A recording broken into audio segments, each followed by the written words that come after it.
Mr. Grayson goes to Washington at a time when Democrats control the White House and both houses of Congress, but find themselves playing defense much of the time against a minority numerically incapable of sustaining a filibuster. The appearance of an elected Democrat putting Republicans on the defensive with simple but powerful language and unapologetic passion has galvanized much of the Democratic grassroots, at least if internet praise is any indication. And when it comes with a link to make a campaign contribution and those contributions are pouring in, that's a real indication.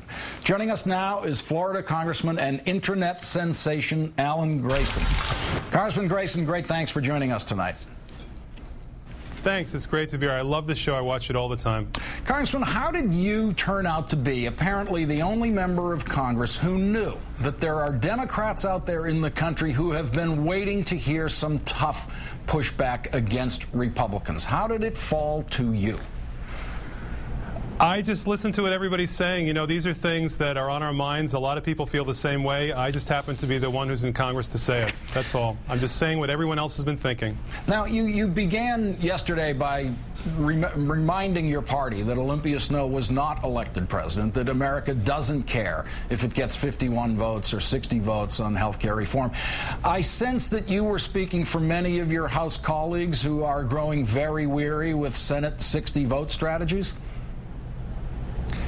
I'm speaking for everybody in the country.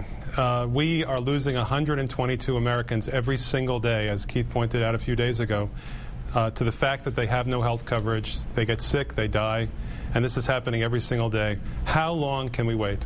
You know, having worked in the Congress for several years myself, it strikes me, Congressman, that you are a freshman. You're new at this. This is your first year.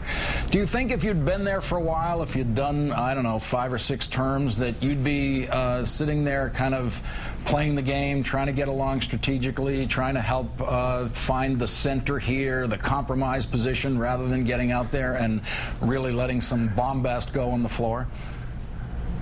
I think there was a memo about that when we began. I missed the memo. There was a memo that said freshmen should be seen and not heard. I just missed it. I'm sorry. Now, do you find in what's happened to you a lesson for 2010, possibly a campaign lesson, both in how to attract support, raise money? What is it? It was the same lesson last year, the way we ran our campaign. You cannot beat a Republican by being one. People deserve a choice, and they like a congressman with guts. Since we made our statement last week, over 10,000 people have made individual contributions at GraysonForCongress.com, and the number grows every minute. People love to see a fighter who fights for them. That's what the Democratic Party traditionally meant, and that's the way it's going to be. We ran on a campaign platform of change. That's what people expect from us. That's what we have to deliver. Now, in one of your better lines yesterday on the House floor, you said that if President Obama had brought about world peace, the Republicans would blame him for killing the defense industry. And here today, President Obama gets the Nobel Prize, and the right wing, as you predicted, is howling. They're pretty easy for you to predict, aren't they? Well, listen, I'm often proved right, but usually not this quickly. Now, just on health care reform, before we leave the subject, the financing mechanisms are greatly different between the Senate and the House. The House and the Ways and Means Committee voted for an income tax increase, which is an equitable tax that is based on ability to pay. The Senate, the Baucus tax, is a tax on health care plans. Do you think there's any way that the House will accept the Baucus tax, given that there's about 150 of your members who've said they absolutely will vote against a bill with the Baucus tax in it? No, we won't. But America expects us to go ahead and reach a conclusion anyway. Of the 5 different Democratic bills that are out there, they're 90% the same, and we have to move ahead to save people's lives and to save money. If you had to choose between these 2 taxes, which way would you go on it? The bill in the House is paid for. We don't need to tax people, middle-class people, over their benefits. It's not necessary. It's really not prudent. People are suffering.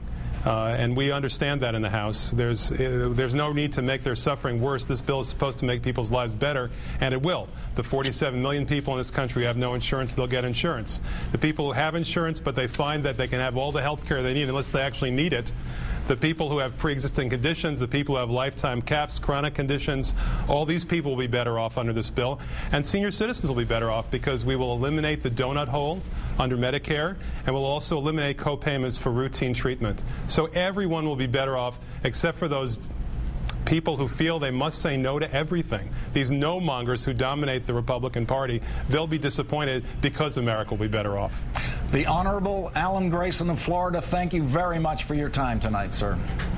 It's great to be on this show. Thank you, too.